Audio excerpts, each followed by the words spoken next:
ว่าแล้วบ่เอาเลยดิฮะอันนั้นแล้วผัดอยากไปเอาผัดบ่ขี้คุยกินเด้อกระดอเฮ้ยหาผู้นอนเวียดข้างนะจักหน่อยมันสิฮอดยามหนาวเลยได้อยู่ผู้เดียวมันบ่คืออยู่กับผัวกับลูกกับผัวได้เฮ้ยแม่นเลยเนาะเห็นบ่นี่เห็นบ่ค่อยนี่เห็นแล้วบ่ไปฮะก็ไปเอ้าสิอยู่กับไผกันมีเมียก็อยู่กับเมียนี่เจ้าบัดอยู่พุ่นกันสิอยู่กับเจ้าบัดบ่ได้อยู่ซะมาในแม่กันอยากอยู่นำกันก็ดียินบ่เมื่อใดสิมาอยู่นำนั่นฮะเปิดจักเจือแหน่เปิดกล้องอยากเบิ่งนี่เอาแล้วบัดเพิ่นนั่นว่าเปิดมอดปานยันเห็นหน้าเห็นตา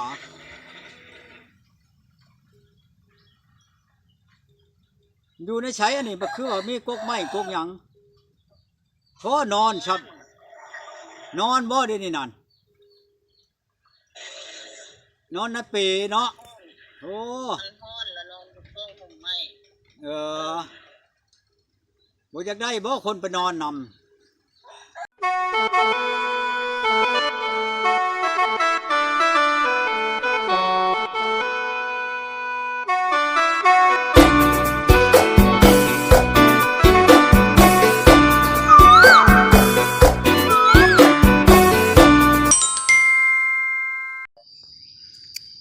กับสบายดีหรือว่าสวัสดี FC พังไทยพังลาวหรือว่าต่างประเทศก็ยินดีเข้าสู่สองบ่าวนำพมรอีกแล้วพี่น้องมื้อนี้ก็จะไปหาตูก่อนคือเก่าคือเดิมพี่น้องเพราะว่าเราโทรมาหลายสายพี่น้องไม่ได้ไปหาเราเป็นเดือนพี่น้องเพราะว่ายามเวียกยามงานก็บ่มีเวลาไปหาเราพี่น้องตอนนี้ก็เราโทรไปนำเลยว่าสิญาติเวลาเบิ่งจักมือหนึ่งสิไปหาเราไปถามข่าวไปทักทายในจังน้อยว่าเป็นจังไดอยู่จังไดลูกเมียก็คือว่าบ่มีมาเลิกกันกับจะเข้าเดือนแล้วมั้งพี่น้องเพราะว่าเมียคนนี้ก็อยู่กันได้ประมาณ8 มื้อก็ไปจ่อยพี่น้องหอบเงินหอบทองไปจ่อยเลยแล้วก็บ่ได้สนใจทิมไปเลยพี่น้องว่าเกิดสาเหตุอีหยังเราบ่มีการบ้านหรือว่าการบ้านเกินหรือจังใดมื้อนี้เฮาจะไปถามข่าวตามข่าวว่าตูก่อนเพิ่นสิตอบจังใดพี่น้องถ้าผู้ใดได้เบิ่งได้ชมแล้วก็อย่าลืมกดไลค์กดแชร์หรือว่า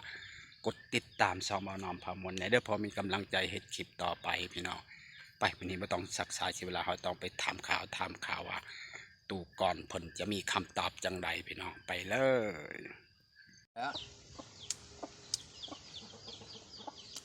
บ้านนี้แล้วก็กินข้าวกินน้ำยาแล้วก็อยากกินเบียร์ ใครอยากว่าจะกินเบียร์เขาเองท่านบอกว่าจะกินเบียร์เขาเองก็แล้วนี่ก็ผู้ดีอันไปชื่อเบียร์เอาไว้เลยตอนนี้โดยช่องแช่งมาแล้วก็กินฮอดบูดแชมดอกยังชามแก้วชุบมันยินอันไข่แล้วยินก็ยังเครื่องเบิดช่องแก้วได้คุยไว้กับผู้ชายว่าเรื่องมาฮอดเลยคุยกับผู้ชายอยู่บ่เป็นวอลลัดมันจะคุยกับผู้ชายถูกเผาเว้ากันให้เจ้าเว้าชักปัญญายังมันคุยบ่ค่อยเว้าไปอยู่ปัญญาตัดดอนค่อยอยู่แล้วค่อยยาวเว้าได้บ่ต้องถามค่อยเว้าให้ฟังอยู่เอาเว้าเจ้าบ่นี่ขอยยันว่าเว้ากันจะได้กินข้าวกินน้ำมาฮอดเลยกินข้าวเลยติเจ้าหรือปานนิดน้อยทั้งค่อยเว้าเฉพาะแม้ค่อยผู้ไปผู้นี่น่ะ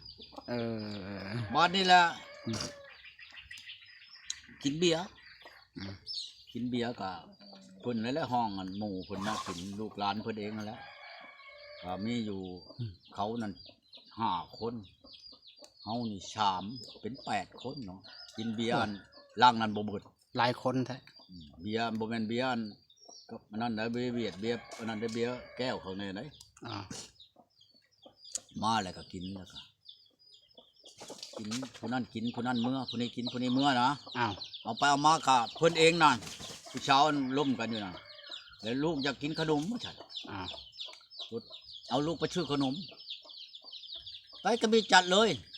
อยากโทรหาเปิดบล็อก บอกอันนิดออกพร้อมอีกเพิ่นเองนั่น อ้าว เอาแล้วอันนี้เห็นได้ว่าก็เลยบอกแม่เราแล้วเมื่อเด้อว่า อ้าว อยากโทรบอกเราก็เราบอกนิดออกเลยอย่าเลยกับเดี๋ยวนี้ก็โทรก็ใช้ก็บ่ได้อีก บ่ เบอร์ก็มีเบอร์น่ะก็โทรใช้ก็บ่มีนั่นมีแต่ว่าบ่ว่างก็อย่าเลย อ้าว โอ้ยคันบ่มักบ่ฮักก็เฮาก็บ่ว่าแล้วสิไปคุมเมาเนาะ โดย ใหญ่ชำเฮาเลยให้เฮาเอาเฮาก็บ่เอาเฉานั่นน่ะบ่แม่นว่านั่นน่ะเฮาไปแล้วเฮากระเทินแล้วเฮาบ่ให้เสียเปรียบถือเฮาก็คนใหญ่แล้วน่ะเฮาชื่อเบียร์ชื่อหยังมา คนอ้วนใช่ไหมเด้อ มันบ่แม่นมันอ้วนมันไข่เบิดกระโตมันหั่นน่ะ อืม เดี๋ยวมึงใช้ก็ดี อ๋อ เอาโอ้ยมาเบิ่งแล้วก็ธรรมชาติก็ถามเขาบ่เจือถามเขาอันเบาแพทย์น้อยก็ไปนำกันบัดออกมาวินั้นเจ้าสิเอาได้บ่อันตู้เขาอะโอ้ยบ่ว่าแต่ว่าแต่งแล้วว่าบ่ให้แต่งดอกเอาโลดน่ะก็ยังเอาบ่ได้ว่ะอันคนอันนี้นั่นมันบ่แม่นแนวว่าตุ้ยกระตุ้ยลื่นบ้านเรือเมืองเลี้ยมบ่งันกระโบกเท่ากันมันแงนออกมาพี่ก็ช้ำ มันบ่ได้ว่าหมกเผาวนี่อันก้นนั่นช่องอันนี่ป้ายังกระเดียวฮะมาเบิ่งแล้วก็เป็นตาหน่อยก้นมันเหลืออันนั้นมันบ่แม่นตุ้ยนี่มันไข่ มะม่วงนี่ฉันไม่ได้พอดีกินแสบเลย อืม มันชุกพดกับบ่อยากแสบ มันหล่นได้เดี๋ยวมาแล้วตัวเองก็เดียวว่าอันนั้นอย่างนี้แม่เพิ่นว่าโอ้ยมันบอกออกไปแล้วคือมันตอนไปอีกกว่าฉันนะ อ๋อ โอ้ยมิดเชยม้อยโทรจะก็มิดอยากโทรบอกกันมันนั่นแหละอยากได้แต่หมาเนี่ยยังคิดไปเอาอยู่จะเอาไก่ไปให้แม่เราขอหมาน้อย มาหน่อย หมาน้อยชำมันห้ามเติบแล้วใหญ่เติบแล้วหมานั่นเป็นตะแพงน้ำมาทีมุมหมดนึงดอกจะคือเห็นคืออย่างนี้ บ่ เรียนว่าขอเด้อเอาแล้วเราคิดผ้าให้เขาผ้าไปเลยสิเอาไก่ไปให้เราจองโตนะ อ๋อบอกกันแล้วล่ะว่า เว่าแล้วกับเรา บอกกันแม่ ได้มาเฮานั่นมาบ่มีนี่เฮาดีแท้ๆได้เราดีบ่ดีก็อย่านะพอได้นี่ โทรล้มผู้เช้าอยู่บ้านดงเพิงสิไปนอหมู ลงเพิ่งอันนี้บ่ บัดนี้ล่ะ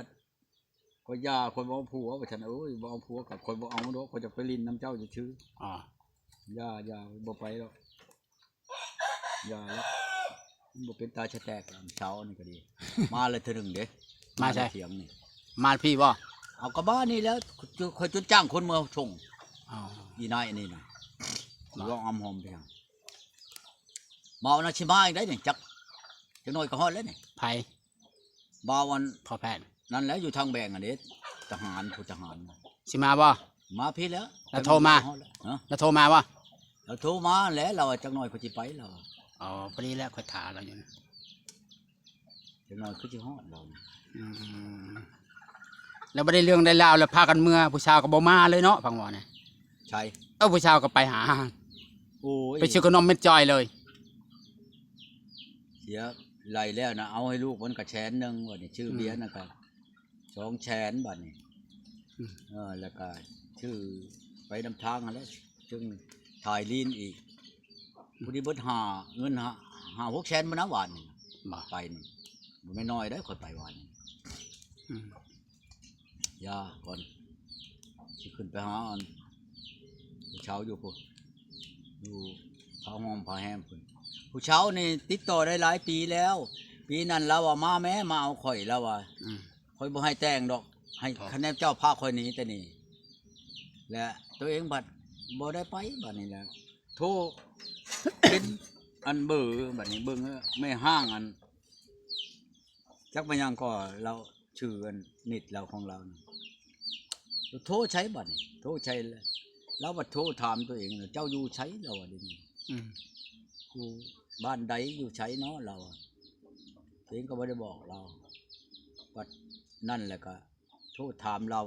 ถามบัดชื่อเจ้าใดๆเราก็บอกชื่อเราชื่อในนั้นในนี่เราเอาแล้วชื่อในนั้นนั่นบ่แม่นนั้นลูกเลี้ยงผู้นั้นแม่นแล้วเราเอาแล้วตะกี้พ่อเลี้ยงเจ้าน่ะให้เอาข่อยบ่ได้เอาไปเอาเจ้า หน้าเจ้าอยู่ตีนบ้านแม่นบ่แม่นเราอ่ะปัดเล่าอันเปิดกล้องมาเบิ่งก็แม่นอันนี้โอ้ยบ่เป็นชามผัวหรือบ่หรือชองบ่นี่ก็ยังบ่ทันถามเรา บ่ อันคิดถามผู้เลี้ยงเราพัดรู้จักกันกับเฮา มาเรื่อยๆอยู่ในเถียงตัวเองโทรเป็นลูกชาวอ่ะอันมานะแม่วะมาไว้ในไหนวะเอาไว้กันนั่นดอกไม่ยากดอกวะจะมาพังมึงขับมันแดดนี่มือนี่วันค้านมานี่เนาะพูดประหัดวันชุกจังสิไปกันไปก็ดีบ่ไปอันนี่ ไผมาเบิ่งสวนให้เจ้า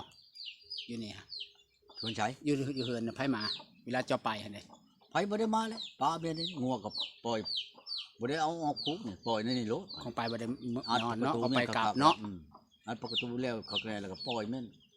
คืนนี้ก็มามืดแล้วคืนนี้มาแล้วมันเข้านอนจะเคาะพุ่นแหละยังตัวหนึ่งบ่ได้เข้าอยู่หั่นเลยไล่เข้ามันก็เข้าเลยวันนี้คันได้ขึ้นไปพี่น่ะสิได้หาลูกหลานได้มานอนชุมใกล้แล้วมาเบิ่งให้ จะได้นอนแล้วเนาะเอาไปเนาะไก่เนาะ บัดนี่ล่ะเอาสิเอากระแจให้เขาแมลงมาแล้วให้เขาแล้วมาใต้ไผให้ อืม นั่นดอกให้บักกันนี่งัวควายนี่ก็จ้างสิเอาให้มันจักแสนจักช่อง มันไล่เขาคอกเลยให้มันอัดประตูเวินให้เปิดไฟของมันอยู่ในนี่ใกล้ๆนี่เที่ยงต่อกันนี่หลานยามนี่บ่ดอกเที่ยงนั่นก็นอนเที่ยงนี่ เพื่องก็หมดแล้วเนาะเพื่องหมดแล้วว่ะ นี่เที่ยงนี่ก็นอนตัวนี้ก็นอนนี่รถหุ้มเฮาเลยอยู่ทางกลางเขา ว่าเพื่องก็หมดแล้วเนาะ ฮะ เพื่องก็หมดแล้วว่ะ โอ้ยบ่ตั้งแต่เดือน2เดือน3พุ่น ก็บ่หาซื้อนำข้าวมาให้มันบ่เนี่ย จัก บ่ สิ มี ชื่อ หรอ ในช้ายามนี่บ่มี บ่ มีโลด บ่มีเพื่องเนาะมีเพื่องสบายเนาะ มีเพื่องมันก็สบายแล้วบอก อืม มันบ่มีเพื่องแล้วมันยาก อืม อยู่ใช่บ่เจือดก็บ่ฮับมันนี่น่ะ อันเช้านี่เชอะโอ้ยบ่แม่นว่าอันนั้นดอกบ่เอาโลดบ่ยากกันอันปิดนิดอันออกแต่เฮาน่ะบ่ยากปิดดอกเฮาก็เฮาฮอดบ่โทรหาเฮาไปเห็นคักแล้ววานนี่น่ะคันเอานั่นเอาเอ้ยมันดีกว่าคันเอามันหั่น เกินบ่ได้ตุยปานใดบ่ ตุ้ยหักตุ้ย ใคร ผู้นี้ แน่ อันนั้นนี่อันนี้นะอันนี้ตุ้ยขี้ลาย ตุยเอาทางหน้าทางหลังหั่นบ่ มันละช้ำปุ้งก้นมันออกไปถามเขาว่าเจือดถามเขาว่าแพ้น้อยกว่าโอ้ยย่างกับเห็ดแบบก้นแกว่งกูดอีดอูดอีดอูดโอ้ยตายเลยก้นนั้นอยู่ช้ำนี่แล้วเงาเผานี่ แหมตัวเองว่ะเบิ่ง ใหญ่คักใหญ่แน่ว่ะ อันไปตะมิดนั่นเอ้ยบ้านนั่นเชื่อมันก็มีเฮือนต่างหากแล้วเรา เอ้ยก็บ่มีผัวบ่ บ่เอ้ยนั่นผัวกินยาม่าแล้วปะขันได้ลูกชามอันนั่น เออ น้องนั่นได้ลูกผู้เดียว เป็นคือกันเนาะ เอาเฉยบ่เอาแล้วเอาอันเอานั่น แล้วคือบ่จิบเอ้ยคือบ่ขอบ่เฟซเอ้ยเขาบ่เอาให้มาให้บ่ยันเขามาให้แล้วเนาะ บ่อยากได้อันเบอร์อันชุมเด็กน้อยมาเดี๋ยวหันเขาก็เขาบ่ให้หรือยา อืม หรือมันก็ปิดนิดออกปิดใจก็ปิดนะแนวเฮาบ่ชุนแหละ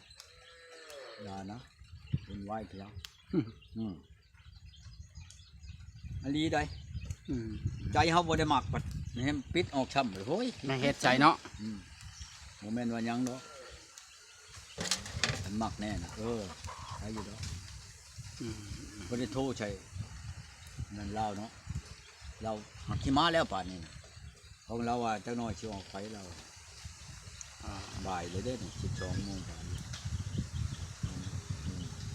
5 นาทีไปนั่นแหล้วบ่เฮิงดอกจักทีหักมันให้มันวิทย์วันพุธกับวันพฤหัสนี่ก่อน มันคือวันจุ่ม สิไปหาผู้ชายนะ ไปหาผู้เช้านี่ขึ้นพูดแล้วบัดนี้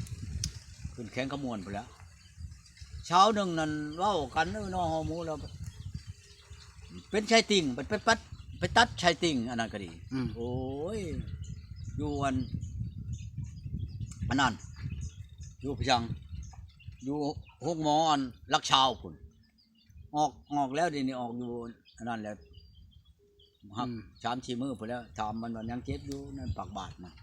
อ้าว ยังบ่ได้แก้อันยังบ่ทันแก้อันไผนั่นน่ะไผนิดนะ อืม แม่ว่าคันอยากได้น่ะมันออกแต่โรงหมอแล้วมาเอาว่านะแม่ก็ดีครับ ว่า เอากับคนชามช่องเถื่อนอันนั้นแหละ เจาะ อีนี่นะชามเจาะแหละ อ๋อ โยคนชามเถื่อสิเถื่อเห็นในบ้านหัวค่ำนี่เนาะพอบ้านเปลี่ยน เนาะ 3-4 เถื่อเจาะตายโคโลเด้บักดอนในบ้านนี่เด้อหั่นดิปล่อยแลด เจาะหลายเถื่อปะเนาะ ชามเถื่อเจาะอันนี้ก็ดีตายมันบ่มันทางในพุ่นเด้ขาดทางใน